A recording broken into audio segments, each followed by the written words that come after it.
Welcome, everyone. We're happy to see you today. Today's webinar is really about trying to operate as much as an Agile organization as we can. So building Agile and flexible systems. I am Linda Nelson, your speaker for today, and I will be speaking at most of the webinars this year. I may have one or two guest speakers, but I am here and I'm happy to be here, and I do manage the day-to-day operations of I-Corps' education and credentialing program, and it is my responsibility to conduct the monthly webinar and to share in podcasts and newsletters and other things as well. We were really excited last year with having a learning series, and we were asked to bring it back again this year. So all of our themes for the learning series this year are about resilience by design. And if you attend all 10 of them, whether you attend in person or virtually, you can also get that badge if you need that. It's really nice for CEUs and those sorts of things as well. So last month we talked about determining the context of your resilience strategy, and we spoke specifically about how we're going to be looking at the operations side of things this year. And so today we're looking at how do you operate more as an Agile organization. Next month, we're going to be talking about how do you manage risk using a systems approach. In May, we're going to look at some of the technology side of the impact of the DORA regulations. And then we're going to be moving through some of the areas that a lot of people call the functional areas or disciplines, or I like to use the word systems of managing risk. So we'll start off with the crisis management communications. We'll talk about business continuity and how and at the kind of the flow of going through each of these things is not just on the operations side of how do you make each of these systems more resilient, but we're also going to be implementing the Agile side of this. So what we're talking about today, we will then be looking at how do you do crisis management and business continuity in a more Agile manner. So today is going to be more of an introduction to how to operate in an Agile manner, and then we're going to be looking at the specific ways you do that within these different systems throughout the rest of the learning series. We're going to look specifically at instead of your what a lot of people call disaster recovery systems, we're looking at broader at your information and communication technology systems as well as the data center operations, looking at those as continuous operations. None of us wants our IT systems to fail. We'll be looking also at your supply and value chains, how we can look at our different security systems, and finishing up with geopolitical risk, which seems, I think by November, we should have plenty of content for that. So our agenda today is how can we build more agile and flexible systems? And so just starting off with, what makes an organization more or less agile? What are some of the characteristics of what agile organizations look like? What are some of the strategies, goal settings, and teams that you might put into place? And then I wanted to give you some examples of agile transformations, really just briefly. I've given as many of them as kind of could fit in this presentation without going into a lot of detail so that you could follow up and take a look at those in the future if you would like. Just a reminder that we'll have this webinar recording posted on our webinar page in a couple of days, as well as posted on YouTube. So by Monday, for sure, everything should be live for you if you're not able to finish today. Please use the questions button. We will have polls today, so I will be checking the questions while you guys are doing the different polls and try to address them then, and anything that I don't address then we can do at the end of the webinar during the questions time. And just remember, if you'd like to get that certificate of attendance, you have to attend at least 35 minutes, or if you're attending this via YouTube or via our website recording, just send us an email and we will send you a certificate. So I'm starting with this picture. This looks like a tree, like a family tree, or your hierarchical organization. And starting with this as an example of kind of what makes organizations less agile. We could have had a more complex tree, but I'm just giving you the visual of kind of where we're trying to move from. So this idea that Agile is really about having a structure, policies, and capabilities in place to enable employees to respond quickly to change. And changing environments is kind of a term that's used, but really we're talking about managing change. And so, not just responding to change, but kind of getting out in front of it and being able to adapt to those evolving customer needs and changes in your business environment. And so, what are those evolving customer needs? The idea here would be the more agile you are, the more forecasting you would be able to do, and the more prepared you would be to manage those changes. So I'm not talking about necessarily just changes to risk, but we're also saying that if you're not adapting and responding to change, that your organization itself is at risk, which is a little bit outside of kind of the traditional idea of managing risk. And so we also know that one of the ways that organizations that operate more agilely is that they have this idea of networked of empowered teams. So versus this hierarchical approach, they have these networks of teams. And interestingly enough, you can have networks of empowered teams in very large, complex organizations. And so a lot of times people say, we can't do that. Our organization is too complex. We're too bureaucratic. And that is really simply not true. So it's a matter of figuring out how can you take what's in your current structure and make it as agile as possible in different areas. And that might be part of the, maybe not agile throughout the organization, but you have to start somewhere. So the whole idea of this is that you want your teams to be in alignment. We want them to be accountable. We want them to be experts. And then having that transparency and collaboration piece. When you've heard us talk about what makes organizations more or less resilient, we're often talking about communication and collaboration and the transparency of that communication being really, really important. And how can we set up technology systems to make sure we're doing that as the way of work has changed, as well as how we work. So we want to be able to look at who are our new competitors, what are the changes in technology that we could be utilizing, and what are the changes in overall market conditions.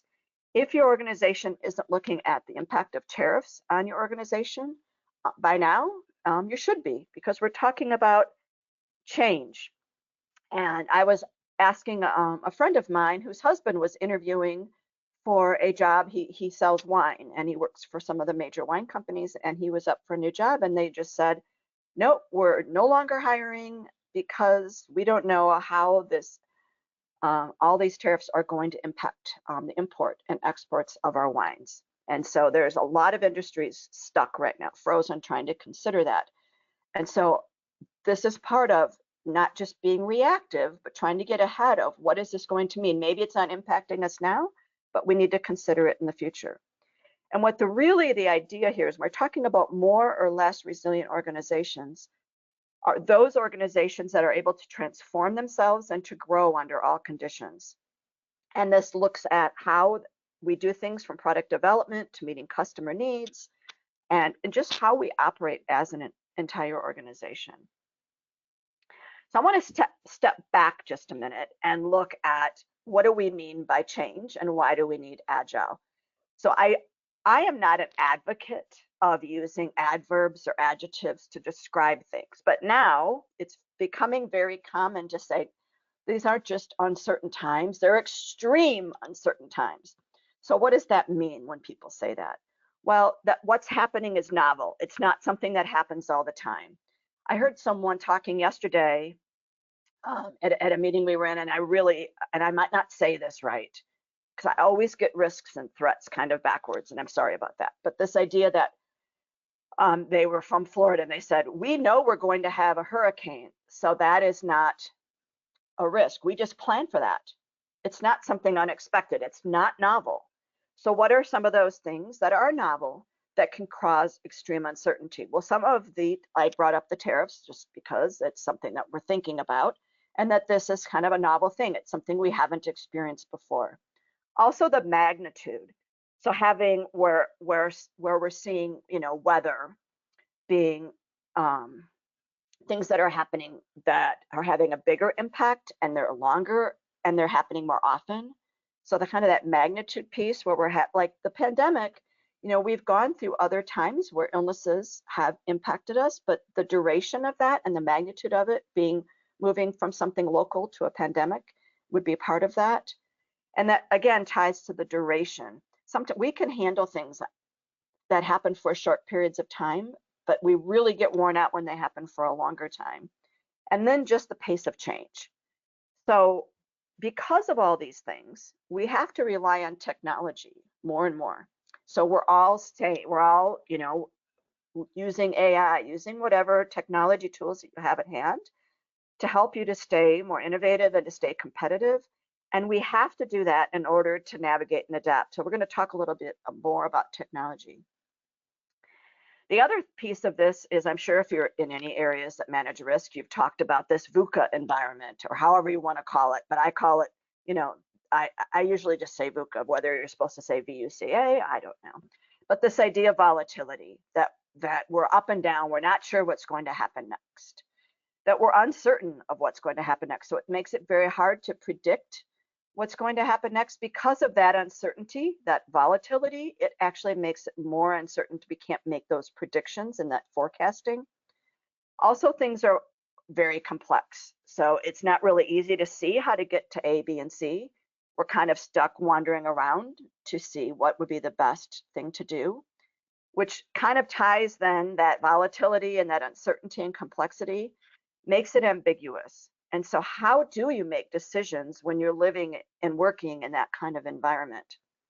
And so looking at rising cost pressures, rapid innovation, even just like, blockchain's been around for a while and so has AI, but the fact that now it's really embedded in how we're working.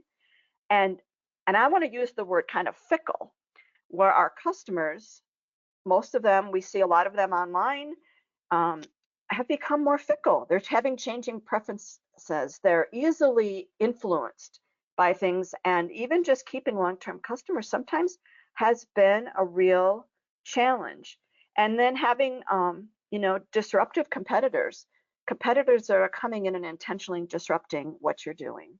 So all of these have really made how we look at managing risk be part of every single day of what we're doing, whether you're assigned to manage a specific type of risk or not. And so when we're looking big picture, being agile is about building resilience to change. And in some languages, the word resilience is actually the same word as agility or agile. So I thought that was really interesting to hear that they're seeing those as really being equal, or I consider the behavior of being agile as an enabler to implementing other criteria or aspects of resilience. And so we know that the more agile you are, the better equipped you are to pivot. This idea that also came out of the pandemic, the word pivot became a big word. And okay, we're going in this direction, but now we're going to kind of go in this direction if you want to follow that little paper boat that we have there. So just how do we going to continue operations, continue to provide the products and services that we want to provide under these changing conditions? And so to do that, we have to look at the direction, the priorities, the technology, all of those factors are part of those components of change. And so Agile is a tool to help you to do that. One of the things that we're going to be finishing the webinar with is a study that was done by PwC on organizational strategy as it relates to being agile. And so we're going to talk about where a lot of organizations have been using an agile way of working for project management, specifically in the software area, and how they have now moved to being agile versus just managing specific projects using a specific methodology. So it is about your organizational response to change. And like I said, while it originated in software development, more than 10 years ago, probably closer to 20 years ago, it is now emerging as an alternative to traditional kind of plan-driven methodologies. And Agile is now being seen as sort of a business toolkit on how we can do our work. I do like this because I often feel like I'm one of those people trying to get my square box to roll. And the idea here is that if we can become, a round box or a circle, that it will be easier for us to be agile and stay ahead of our competitors as well. One of the tools you've heard me talk about in the past a lot is this idea of a shared vision and purpose where everyone knows why we're there, everyone knows how they support what the organization is doing, and you have that open communication style and collaboration to do that. That you have this idea of continuous and learning and continual improvement. And to do that, it's enabled by sharing best practices.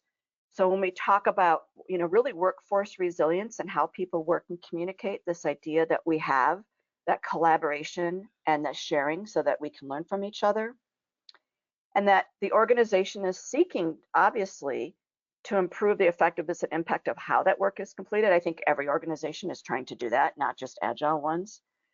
But we have to have a strong growth mindset. And so we'll talk a little bit more about mindset coming up. So what do they look like? Well, we've talked about how they're quick to respond and adapt to changes, that they use tools, technology tools and training to stay up with advancements in technology and being able to stick with those sudden shifts of market conditions. We're trying to be as non-hierarchical as possible. We know that you can't just shut down a bureaucracy and have a single point of and not have a single point of control, but we can be as team-based as possible. Also trying to be as future-oriented.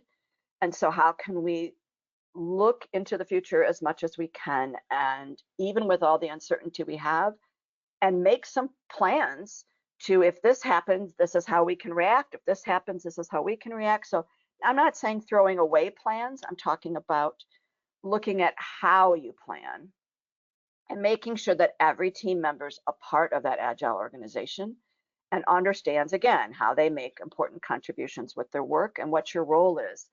I was talking to my daughter a few years ago, and she was kind of newer into the workforce, and they had a really big hack into their systems. And so she was taken off all the work that she was doing to be on that team to manage this cybersecurity disaster, emergency, whatever words you want to use, crisis maybe was the best word for that. And this was something that she had ended up having to work with as a very regulated industry for like 6 to 9 months. And when she was going for her, not annual review, because her organization is much more agile in how they do performance management, but after that project closed and she got all sorts of accolades and they really appreciated her role on that team of managing that crisis, what her takeaway was that nothing had happened with her, the work that she had been doing before that crisis. It all just stopped. And she felt then that her role in the organization, her normal role, didn't have any value because nobody did it while she wasn't there. So what did it matter?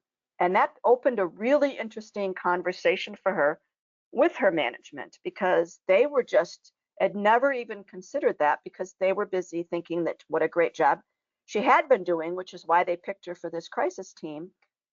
But her interpretation of it was, well, if nothing happened with the work that I was doing while I was gone, it wasn't assigned to anyone else, nobody asked me about it, then does it have any value to the organization? And so everybody needs to feel that their work contributions are important. So let's take a pause here and I just want to take a brief look at how you think about your organization in terms of being agile. So, do you feel, and maybe you don't even know enough yet to do this, but you should have an idea if you've really embraced being agile, if your company's part of that, or have you demonstrated some aspects of it and you're thinking, well, maybe somebody's doing it somewhere, but I'm not really sure, or my team's the only one doing it. So just take, 30 seconds and pick one of those. I'm just trying to kind of I'm taking a poll because I can't see you. And so seeing kind of where you're at today. And we're going to not take a real long time with the polls. So I'll give you about 10 more seconds. All right, let me share then. Looks like everybody's finished voting. Now, I expected to see about 50% of you somewhere in there. What I am disappointed at is only the 8% that have really embraced being agile. And so as we go through this webinar today, those of you that have really embraced being agile, I would love it if you could reach out to me after the webinar, whether it's via the education@theicore.org email that we share, or just in the comments in the survey afterwards. And if you could share anything about that, I would love to interview you or talk to you about it, because we're trying to give people examples of how they can do this better. And so, especially within the space where you're at. So I would love it if we could get some input on there. So thank you.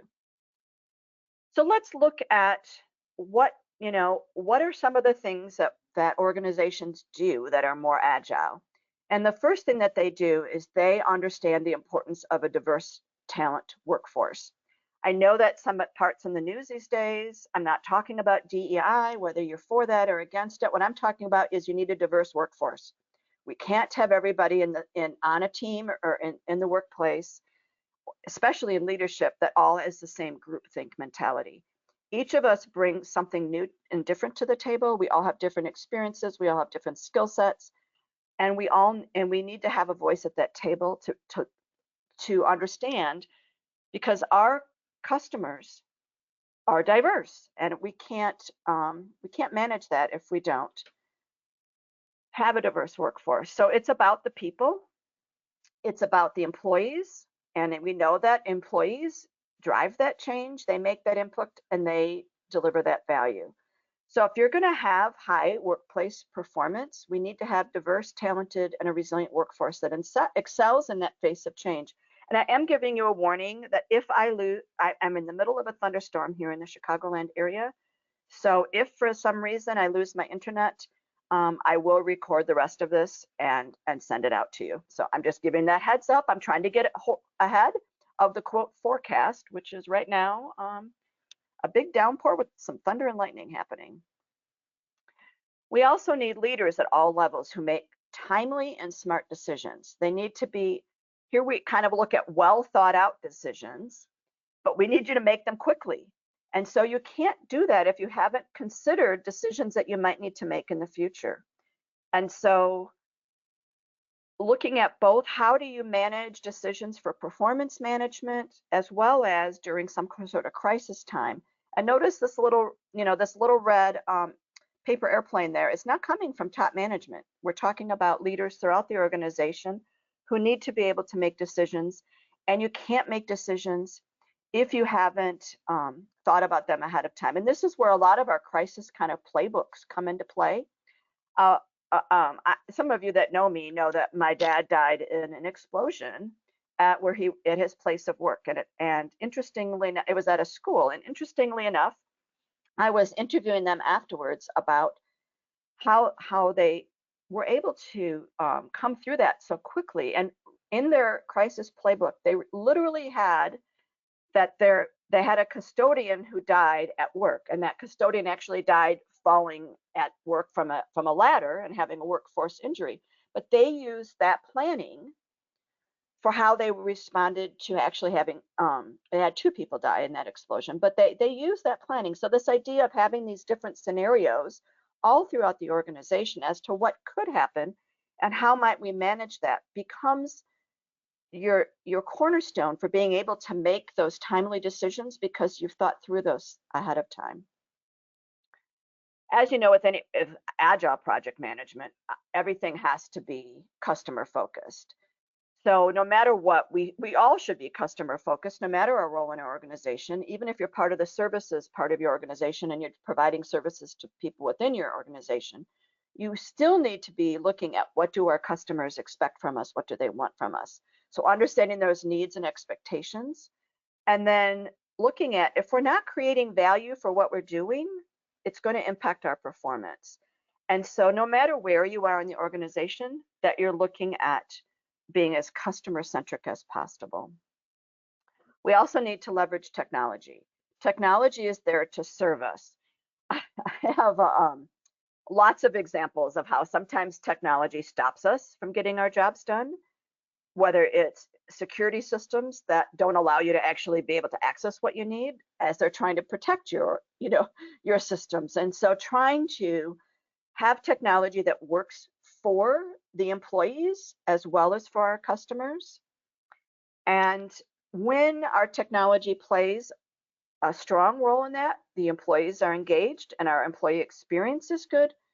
When it's frustrating, um, because of gaps or they're not working, it is really tricky to lose engagement. And I was laughing because my husband was telling me the other day that he was submitting his expense report and it was denied because of a 10 cents differentiation between what he submitted and um, what the documentation said. So he had a typo and they literally rejected it and he had to start all over again. So it was like a 2-hour process to do this. And he was like, literally, they're making me do this for 10 cents. So instead of actually doing my job, I'm having to redo this whole thing.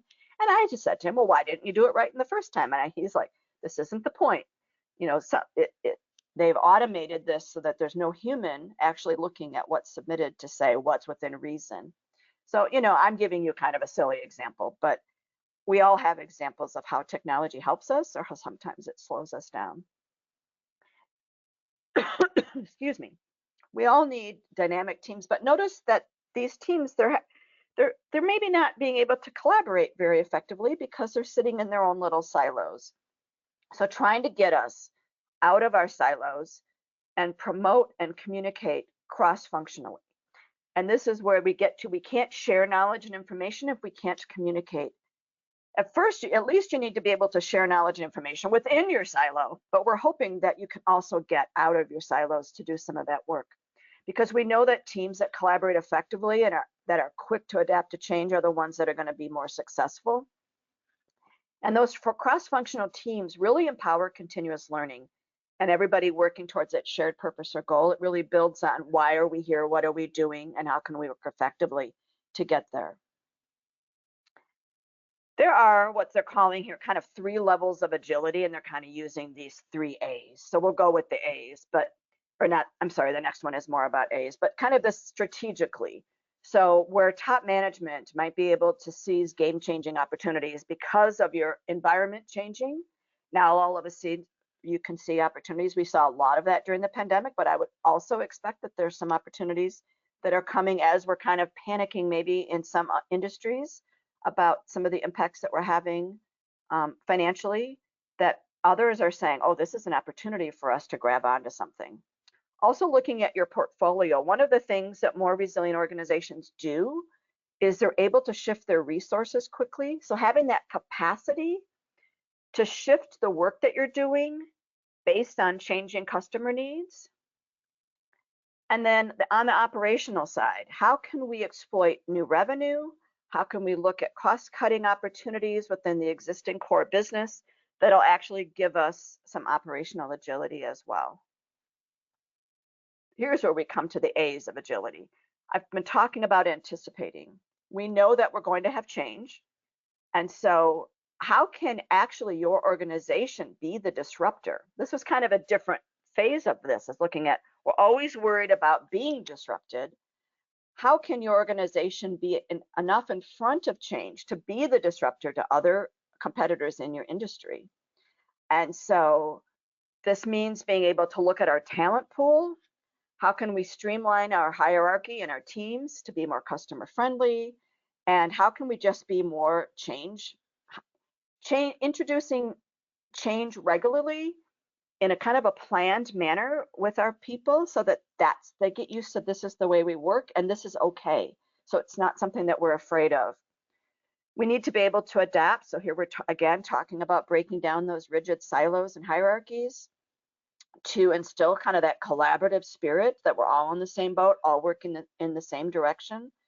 And so looking at the collective wisdom and having a learning culture. These are all things that you've heard us talk about in the past few years in these webinars to talk about, these are the tools that we have at hand to help us to be more resilient and how to be more agile in how we work.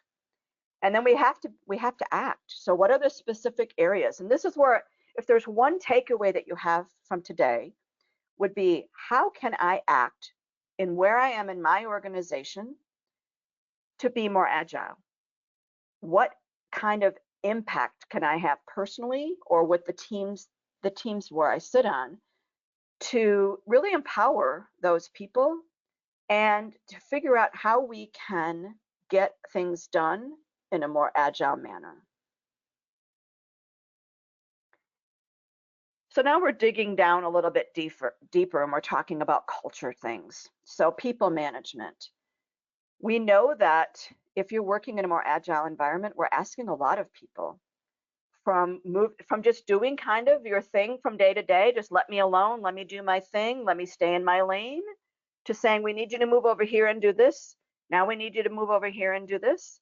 And working in smaller groups and more iterative teams, and expecting you to be accountable in a different way, that can be scary to people. Looking at your different procedures. So how do you meet current legal and regulatory requirements, as well as commercial practices that might need to be changed if you're trying, if to still meet those things, but you're requiring your people to work differently. So how do we need to change our procedures to impact that? And then we're talking about this mindset. We're going to talk about mindset next. And it's really kind of a behavior, organizational behavior or culture piece that talks about team members, again, having more ownership of what it is that they're doing while still being accountable for those. So let's look at our next poll, and just, this is a choose all that you would like, that you think that that you that your organization demonstrates. So do you see diverse talent? Do you see people being able to make timely decisions? Is your organization customer focused? Do you feel that technology is meeting your needs? And do your teams, to what extent do they collaborate? In this case, choose all that apply. And this will give you an idea of kind of where your strengths are.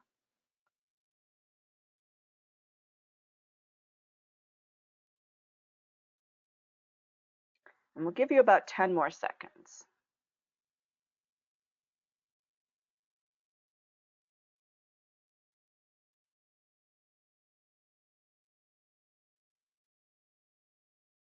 All right, it looks like there's still some people voting. All right, I'm going to go ahead and close it and share it. So interestingly enough, diverse talent was at 100% for quite a while, and that dropped down. I am really happy. I've asked the same question about 3 years ago, and customer focused was at more of 50%. So it is really, really interesting to see the how organizations are working has moved into that customer focus to be really how they work. But really, secondly, the diverse talent. That's amazing. And we understand that depending on where your organization is located, you might not have um, accessibility if you're in a small town, or you're in a rural community, or if you're in a country that doesn't have as many resources to choose from. Your diverse talent might be impacted by that. But the positive thing is, with remote working, um, organizations have been able to take advantage of that to get some more diverse talent as well. Um, I was sort of disappointed by the 46% that has technology that support employee needs. That was, to me, what seemed like would be an easy win. Or I did expect to see a lower score for timely decision making, because it seems like making decisions when they need to be made is one of the hardest things that everybody experiences, whether it's in your personal life or whether in your work life. So thank you for sharing. So the next few pictures are pictures that I enjoy. So adapting, being able to be adaptive and agile and flexible. So this is that mindset for the people. So if you want to have people who are agile and flexible, they need to be recruited that way. Not that we all can't implement training and do some things to help people to do that, but this needs to be an HR initiative, or whatever you call your people recruiting, Um, you need to seek talent that's creative and collaborative and curious. I know that, especially for smaller organizations, a lot of times you're recruiting people who will fit with your other people more than you are necessarily looking for a particular skill set, because you can teach people what you want them to be, but you're looking for a particular kind of person. So we need people that are entrepreneurial, that can manage in environments, not just manage, but thrive in environments that are changing. So the question for yourself is, how do you react? How do you respond when somebody asks you for a quick decision? And so thinking about how you respond will really help you to set the stage for how you can be more agile and have a more flexible mindset. Also, how well do you adjust? So you've got a path you're supposed to be on. How well do you pivot? Um, how do you make changes in how your work is being done in order to manage change in an external environment, for example? And how do you prosper? You know, do you have the ability to embrace a new vision of success, or are you someone that, just needs to keep going on the way we've been going? I often use my dad. I've already talked about him once today, which is kind of weird, um, as an example of someone who was like, don't make me change what I'm doing. As long as you can do anything you want, just let me keep doing what I'm doing. And that was pretty much, he just didn't change anything. And I would say that that impacted his ability to be successful in a lot of areas. And so, how well do you prosper under times of change? And looking at this kind of that time between reacting to something and adjusting to it. Because if you're able to adjust quickly, now you have time for innovation. If it takes you a long time to adjust, now you're just trying to react enough so that you're not swamped by the change. And so that anticipation of things really helps you to be that catalyst to map out new strategies, being able to think about what might happen. And this is where I think people that are in the crisis management and the business continuity space are really people we need to rely on, because that's part of what you do for your job. And so to think about how things can break really helps us to get prepared for that. I'm bringing up structure again. Here's another org chart. I don't care about what this org chart looks like. It's just this idea that to be more adaptable and flexible and agile, we do need to have a structure that allows that. So what we talked about before is trying to remove as many layers of complexity as you can, things that slow down your business, and empower people make them accountable and empowered to make informed decisions. So this requires some level of trust. And so we know that the design of your organization is going to have an impact on decision making and collaboration. And so we need to look at how can we simplify it as much as we can. And we're going to be talking about the impact of budgeting on this in a little bit, but the structure does impact reporting and budgeting, and it impacts then your capacity for agility. And so how can we have as many empowered team structures as we can to encourage those partnerships and transparent operations? Because the more people that know what you're doing, the more transparent things are, and the easier it is to get engagement too from the work that you're doing. So let's look at process a little bit. So we need to have scalable systems to drive visibility and information sharing. We talked about learning from others and how to do that. We have to collaborate. So we have to have processes in place that support that free flow of information. And whether you're using Microsoft 365 and Teams, or you've got other tools that you use, whatever systems that you use that work for your organization, which can help you to have transparency from top to bottom in those scalable systems. So when we look at business agility and process agility, they need to go hand in hand. A process flexibility is an enabler of agility. And so how can we look at what kinds of changes in our products and services do we anticipate happening or that are currently happening, and what kinds of triggers will that have in our business processes? So being able to anticipate those ahead of time, and then anticipate which processes are going to be most subject to change. So where do we need to start? And then looking at which business processes have the largest impact. So I don't know, those of you that are in business continuity and do a business impact analysis, have you included these types of changes to, to business processes in that story that you're telling? Or is your scope still based on purely looking at interruptions to the business caused by whatever? So when we get to our business continuity month where we're talking about that, we're going to be talking about agility and how we can make that whole business impact analysis process more agile in how we operate. And I also love this picture. Sometimes I feel like I'm kind of stuck in that crack and I'm still trying to get enough water to bloom, but we have to be thinking about the future and that growth mindset. And so we need to be the one changing, not just reacting to it. And here is where no matter where you are in your organization, how can we be the change makers, being the change reactors? And so looking at, if this is my part of my job, this is what I'm seeing is happening or that could happen in the future, how can we get ahead of that so that we're impacting the organization in a positive manner? And as part of that, you need to evaluate what needs to change. I don't want to hear, I'm going to be at the DRJ conference. I'm leaving Saturday. I'll be speaking on Sunday as well as Tuesday afternoon. And I don't want to hear from anybody that they do their BIA every 3 to 5 years. I'll just like have to pound my head against the table.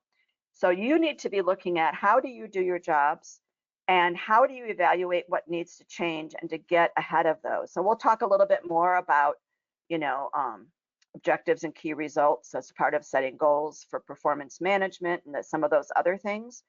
But even just looking at your own reporting structure where you are and how is it impacting how you work in teams?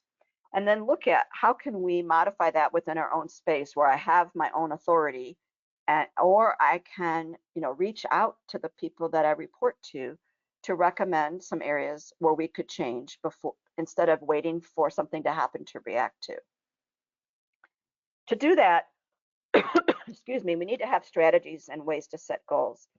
So one of the things that we're talking about more agile organizations and looking at performance management, we often look at we have to have goals, right?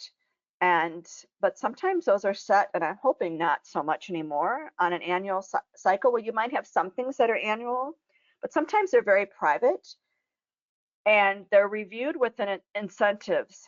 So, you know, I have to produce this amount, I have to sell this amount in order to get my bonus, or, you know, it's very much focused and it's not very, very public. And so because of that traditional approach, it really can undermine agility. So just like I was sharing with my daughter from several years ago, would she be evaluated for her performance on what she was supposed to do before she got pulled into that other project, or would her performance, her goals for the year be adjusted based on the fact that she was asked to do different things? And so moving from these privately set goals to having more SMART goals and smart goals that we should be moving to goals that are more transparent, where if you're working as a team, everybody understands what they're supposed to be doing for that and how we can help each other meet our own goals and look at that flexibility and adaptability of that. And so moving from smart to fast, this idea that your goals are frequently discussed. And this really helps drive employee engagement. So one of the biggest aspects of resilient organizations is that employees are engaged. You have an engaged workforce. You got people that want to work there, that want to stay there, and who are always looking for improvement opportunities. And so here is where, how can we reallocate resources? How can we prioritize if the initiative that you had me on can be changed so that we can be doing something that are meeting the current needs? They also need to be ambitious. Sometimes we have goals that are too difficult, but we want them to be challenging, but also still possible. So we want people to be able to have goals that are going to help them be as innovative and creative as possible. To do that, just like SMART goals, they need to be specific, and we have to have tangible metrics, because all of us, I'm sure most of you have been in the place where I thought I met that goal, but all of a sudden somebody else is measuring it differently than you were measuring it. And so we can make, when we know what those metrics are, they can be adjusted based on changing that you're seeing as well. And back to what we were talking about earlier, they really do need to be transparent. They should be visible and accessible for better alignment. And then having those objectives with key results. So here's our objectives. Where do I need to go? What are the key results? How are we going to measure those? And then what are some of the tasks that we need to have in place to get there and to meet those? And so looking at that as more of a goal management framework that can be adjusted based on change, and to help you have some of those both ambitious goals that are also transparent. So we have our next to the last poll, and this one is, what do you see as strengths in your organization? This is another one for choosing all that apply for that mindset piece. Your people, your structure, your processes, having that growth mindset, and having kind of fast goals and OKRs. So I'm only going to give you about 10 more seconds for this because I'm watching the clock.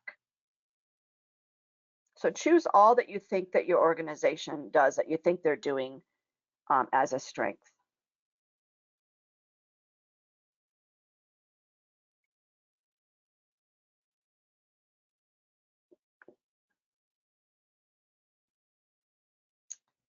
All right, about 2 more seconds.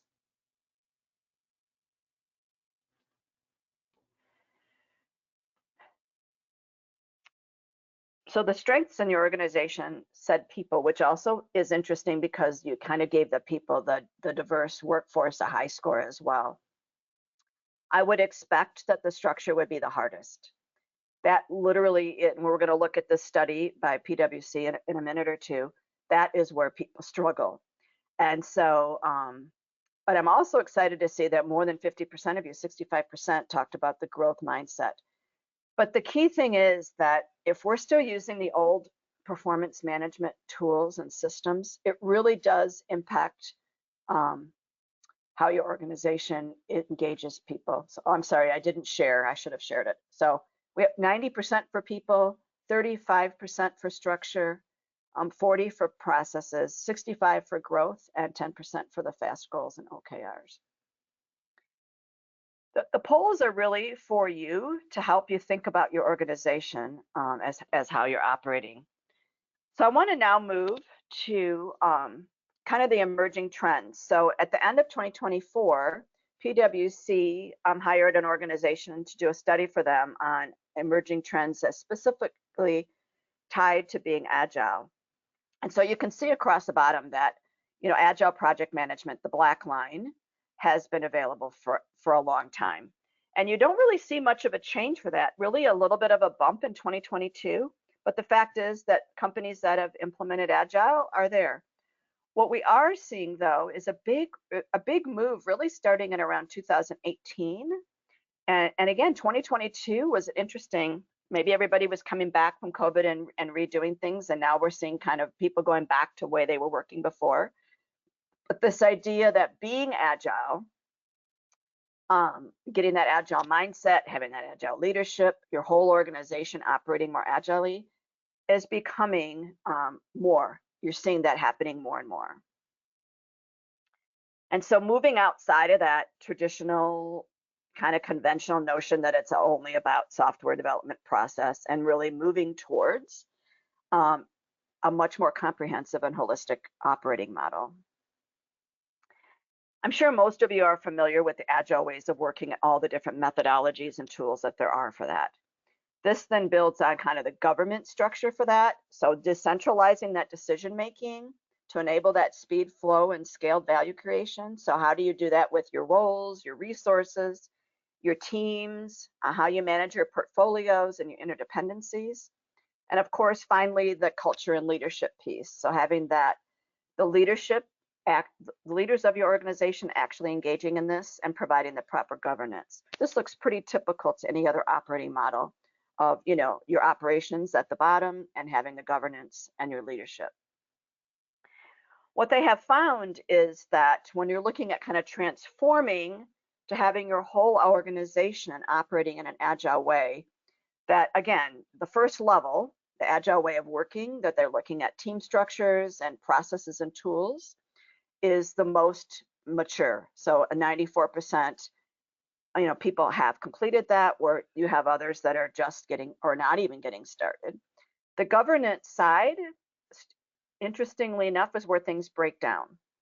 And so when you see the budgeting and the structure is where things are really being held up, where in reality, it's interesting that the culture and leadership piece is operating higher than the governance side of that. So they wanted to investigate that a little bit more, because what they still see is about 70% of organizations are doing Agile somewhere in their organization, pretty much the same way that what we saw and what you guys showed, with some of you not doing it at all, but with 30% approximately being Agile. So there's still quite a bit of growth that we can see that can happen there. And so governance is where things generally are falling short. And moving from the ways of working requires you to have agile budgeting processes and and more of a scaled portfolio management way of doing things. And so moving away from not moving away, but changing your reward and incentive programs to suit the new ways of working. Because if you're going to change how we're working, you have to look at how we recognize people for how they're working. So to do that, we need to have more flexibility in resource allocation and funding decisions. We need to have more transparency and accountability with that budget allocation, and making sure that spending's visible to all the stakeholders. And this really encourages accountability to say, like, we need to be accountable for how we're using what's given to us, using that value-driven approach. So looking at what are we doing for our customers, over this is what our budget is, and we have to stick to our budget. If our budget is stopping us from delivering value, how can we do that? How can we relook at our resource and our budget allocations to make sure that we're continuing to deliver value? Because it means we have to regularly reassess. And this is part of the agile piece, the decision making. Instead of just having your annual budget and you look at it once a year, we're looking at it regularly to see how is it performing? Is it doing as intended, or do we need to adjust it? And so while I said that, kind of operating in an agile manner, looking at how can you do that wherever you are, the real problem is that scaled approach doesn't work very much, because we need that governance piece to be part of the process. So if the governance isn't engaged, you will have limited success. Now, I'm not saying don't do it if you can't be totally successful. What I'm saying is it is going to impact the scalability or your success until that governance structure is in place. Because when we're looking at budget to capacity, there's often an inadequate understanding and inadequate skills for implementing new structures and portfolio management. When there's a constant realignment of the priorities, sometimes it's not tying to those strategic goals. And again, back to that resource allocation. Sometimes you have to have you do have to have a change in perspective when you're moving from more of a functional way of working to a customer focused way of working. And I did see that you guys scored yourselves pretty high for that. So maybe you're already seeing some of that change in perspective. And some of the challenge goes from when you have different parts of the organization using different project management methodologies. And so looking at where you can use Agile project management itself as a tool as much as you can. And then when you have to interface between parts of the organization that don't do that, how can you do that in the most effective way possible? Which means you have to have a lot of collaboration and compromise. Inefficient communication and collaboration is still the most common cause of failures that we see. And of course, we're back to leadership and culture, with a lot, which most of us don't have a lot of ability to change. And it's interesting that top management in the study reported 74% of them thought they had high top management commitment, where their people only had less than 40% of them perceived top management commitment. So there's always that disconnect between what management thinks they're doing and what everybody else thinks that they're doing. Also, they did a study here by industry. And by the way, we'll send you out all the references with your certificates. But the telecommunication industry and the tech industry is the most advanced in this, which kind of makes sense, as well as financial services, which I was sort of surprised at because they're so highly regulated. So sometimes more regulated industries have more of a challenge for that, with manufacturing coming in kind of last in this. I am actually going to skip this just for the sake of time, because I think we kind of answered this in the first poll that we had. What I want to do is just briefly share with you some companies that, once you look at the references and you'll be able to view the webinar recording, you can take a look at it if you'd like to see how it's more in detail. But Spotify has been using Agile since 2015, and they use the traditional Agile project management piece, and it really has helped them to grow.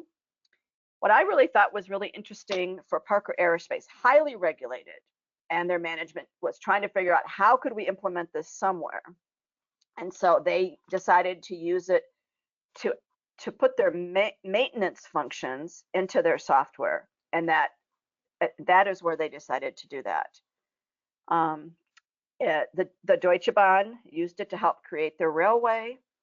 Adidas doesn't use the traditional Agile project management. What they're trying to do, though, is using methodologies to increase employee skills, their speed of decision making, their flexibility, and being able to be more responsible. Hilti is a drill manufacturer, and they use it to help them focus on their customers. And that change allowed them to introduce what they call a fleet management system, where they now had a new line of business for renting. John Deere is a really interesting case study in how they use that for all of their product development for their machines. I thought NPR was also really interesting. They use it for creating programming for their radio. I don't know the company's the longest. Obviously, I guess I'm not into fashion as much as I should be, but they use their technology system as a foundation for this and linking their social structures to their teams. Audi uses it as part of their Audi think tank and how they develop their digital model needs based on their customer needs. Saab uses it to produce new fighter jets. C.H. Robinson is a logistics provider, and they specifically use it in HR, which I thought was also interesting. GE probably has one of the most detailed shared information on how they used it as a tool to become the digital industrial company that they wanted to be in the 21st century. Walmart used it specifically to roll out their in-house mobile payment services, which I'm sure you've all used when you're in the Walmart stores, that are maybe rolled out to a lot of other stores. Amazon was kind of an easy one to think about because of how they, how leaders are part of owners, and they're very obviously customer obsessed. Cargill, I thought was interesting. They use it in performance management. So this is about their people. They decided to do Agile with their people as their starting space. And Adobe also uses it as part of their people management and their performance management. We will, like I said, we will include these references. So if you'd like to learn more about that. I did see a couple of questions, so let me take a quick look. Oh, I was just telling me that the results weren't showing, so thank you for that. I finally noticed it. I didn't even see your question until afterwards. If you have any other questions, feel free to share them in the survey afterwards, or send me an email, and I'm happy to give you some of that as well. We do have a couple more minutes, so if I see questions come up, I will open it. And just a reminder that we do provide education and certification for those who want to be a leader in resilience, and we have the different levels of certification. Our next webinar will be about how to implement a systems approach to managing risk on April 23rd. So if you haven't signed up, go ahead and get that signed up. And of course, you can contact us to learn more, and that's the education email that you can use if you'd like to send any questions that way. A question that did come in said, do you find this SAFE approach covers Agile organizational resilience as well? You know what, I can't answer that because I don't know what that approach is. So let me take a look at that. And again, if you could put that question in the post survey for ideas, that would help me as well to remember that. I don't know the answer to that. So I'm sorry, but thank you for attending today. And we hope to see you again next month. Bye, everyone.